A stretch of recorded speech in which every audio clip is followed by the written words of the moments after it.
Aujourd'hui, je retrouve un comédien à qui tout sourit, Kad Merad. Des succès en pagaille, les choristes, le petit Nicolas et bien entendu bienvenue chez les Ch'tis. De belles partitions, souvenez-vous de son rôle bouleversant dans Je vais bien, ne t'en fais pas, qui lui avait valu, je vous le rappelle, un César. Et Kad Merad, c'est aussi une fidélité sans faille à son complice de toujours, Olivier Barou, qui le dirige dans On a marché sur Bangkok, où il vit des aventures totalement rocambolesques. Mais au fait, Kad Merad est-il vraiment un aventurier dans l'âme? Je me pose la question. On n'est plus très loin. Qu'est-ce qui te fait dire ça? Au cas où tu n'aurais pas remarqué, on est poursuivi par des types qui sont prêts à tout pour le stopper. C'est très bon signe. Qu'est-ce que t'as? Oh, c'est horrible. Oh la vache! Very bad trip. Au Kad Merad, quand votre complice et ami Olivier Barou vous propose de partir à l'aventure en Thaïlande... En vacances en Thaïlande. Je me propose de partir en vacances en Thaïlande, vous dites quoi? Voilà. Non, mais non, c'est pas les vacances. Vous foncez directement ou comme vous savez que vous allez souffrir physiquement? C'est vrai que ça a été chaud, il y a eu des moments, c'était pénible. Hein. Alors, ce qu'on a fait avec Adi, c'est qu'on faisait beaucoup de sport tous les soirs à l'hôtel. On s'était pris en main parce qu'il fallait absolument qu'on soit en forme pour pouvoir faire un film aussi physique. Il y a des cascadeurs, parce qu'il y a des scènes que je n'ai pas le droit de faire, sauter à travers, au-dessus d'un camion en moto, même si j'aurais bien aimé le faire, c'est un peu risqué quand même.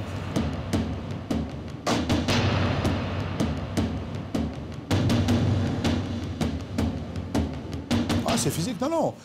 C'est un plaisir pour vous? Ouais, mais tu vois, on avait... galère. Ah, j'adore ça, moi, ouais. Parce que, en fait, t'as un costume dans le film. T'as un costume. T'arrives, il est déjà crado, t'as un costume, t'as un peu les bras nus, donc tu peux un peu te la péter, j'ai des gros bras. En plus, je trouve que dans le film, je suis plutôt pas mal gaulé. Je suis d'accord. Je suis un peu jonglé, comme on dit. Dans On a marché sur Bangkok, Kad Merad donne tout pour les beaux yeux de son acolyte Olivier Barou, qui en 5 films en tant que réalisateur n'a jamais pu se passer de lui. J'ai fait l'Arbre de l'amour avec Cali, c'était génial l'Arbre de l'amour. 20 ans. 20 ans. Aïe, aïe, aïe. Pas facile. C'est quand même une aventure. Alors là, je pense c'est presque le sens amoureux de l'aventure que je vais retenir. Oui. Qu'est-ce qui fait que ça dure? Parce qu'on est très différents. Moi, je suis extraverti, je fais du boucan, moi, à côté de lui. Lui, il est discret. Moi, je suis un boucan, vous voyez. C'est moi qui rentre dans les magasins en disant « Tiens, il y a Kad et Olivier », voilà, pour le mettre mal à l'aise. Il adore ça, Olivier, de temps en temps. Et Olivier, il est gêné, voilà. Ah, tu permets? Ça va, Inalang. Hoanom, Suhai, Tao, Mai, Pai, Pap, Nai, Tutnai. Comment faites-vous pour que votre métier reste une aventure? Pour pas vous enfermer dans le confort? Bah, je tourne tout le temps. Voilà. Je prends des risques, je me remets en question à chaque fois, en fait. Je pourrais prendre plus de temps, savourer plus certains succès, ce genre de choses, profiter. Mais j'ai envie d'en profiter plus tard, quand je serai très vieux. Voilà, avec mes petits-enfants, sous un olivier, là, en train de leur parler de mes vieilles histoires de tournage. Non, mais vous voyez ce que je veux dire? Je suis un hyperactif, en fait. Je suis comme mon père. Hein. Mon père, il est speed. En fait, je suis speed. Donc, ça m'empêche de... Et donc, c'est de l'aventure, quoi. Je suis jamais rassasié.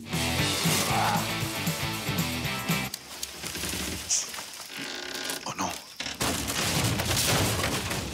Et on fait quoi maintenant? il y a forcément une sortie. Si Rambo l'a fait, on peut le faire. C'est qui Rambo? Un copain de Serge. Ça serait quoi la plus grande aventure émotionnelle? Aujourd'hui, là, un rôle qui me bouleverse encore aujourd'hui, c'est le rôle de film de Philippe Leray, Je vais bien, ne t'en fais pas.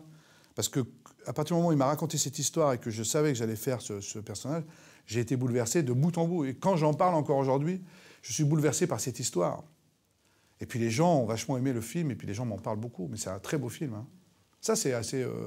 Parce que moi, je suis quand même un acteur de comédie, quoi. Et je me dis... et quand je me suis retrouvé là-dedans, je me dis, waouh, c'est cette part en moi qui est tellement plus sensible que finalement, on se rend compte qu'elle sort, quoi. Elle peut sortir. Voilà. Faut savoir la faire sortir. L'aventure qui a tourné court? Je peux vous raconter quelque chose que je raconte pas, que j'ai pas raconté beaucoup, mais c'est vrai que je tournais Safari avec Olivier en Afrique du Sud, et j'ai reçu un coup de fil de Claude Berry. Claude Berry, évidemment, pour moi, c'était la... Et il m'a proposé son dernier film, vous savez, comment ça s'appelait? Avec Alain Chabat, non? Ouais. Et Mathilde Seigné. Ouais. Et j'ai dit non à Claude Berry. Et j'étais très embêté de dire non à Claude Berry. Pour moi, Claude Berry, ça fait partie. Moi, à un moment d'égarement, pour moi, c'est... vous voyez ce que je veux dire? C'est des films comme ça. ça a tourné court, voilà. J'ai reçu son coup de fil, je dis « Ah !» Tu vois, tu te dis « Waouh, une nouvelle aventure commence ». Et en fait, j'ai dit non, parce que je me voyais pas dans le film, mais voilà. L'aventure C'était son dernier film, d'ailleurs. Il est mort pendant le tournage, en plus. Oui, il y a une aventure qui, pour l'instant, vous fait peur, un type de rôle, un truc que vous regardez de loin, mais vous dites un jour, il faudra que je me lance. Moi, ça aurait pu faire un biopic, par exemple, incarner un homme qui a existé. Moi, j'aurais voulu faire Coluche, par exemple. Ça m'aurait énormément ému de jouer Coluche. Pour moi, c'est une des disparitions qui m'a le plus traumatisé. Voyez. Vous en aviez parlé avec Antoine Decaunes, vous aviez émis le désir, ouais. Mais il avait déjà choisi son acteur. C'est vrai, en plus. De maison. Je me souviens, on était à l'Alpe d'Huez. J'avais pris la tête, j'ai fait putain, Antoine, si tu savais.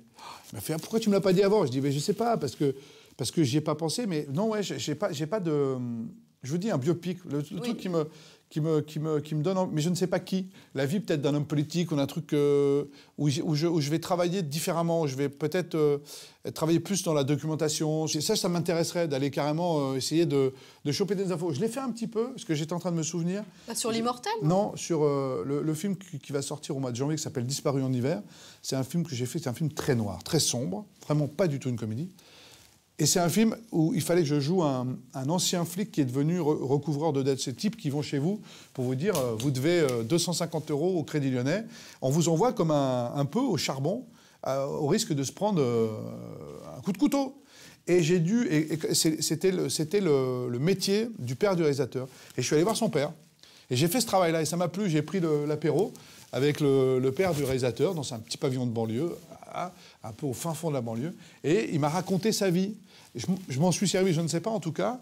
Et ça m'a nourri quand même quelque part. Donc c'était intéressant comme travail. C'est autre chose, voilà. C'est vrai que quand on a marché sur Bangkok, je ne vais pas aller interroger Bernard de la Villardière ou un mec qui fait du reportage. Je vais m'amuser avec ça. Vous voyez ce que je veux dire? C'est la différence, quoi.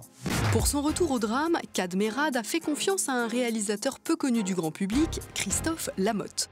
Disparu en hiver sortira l'année prochaine.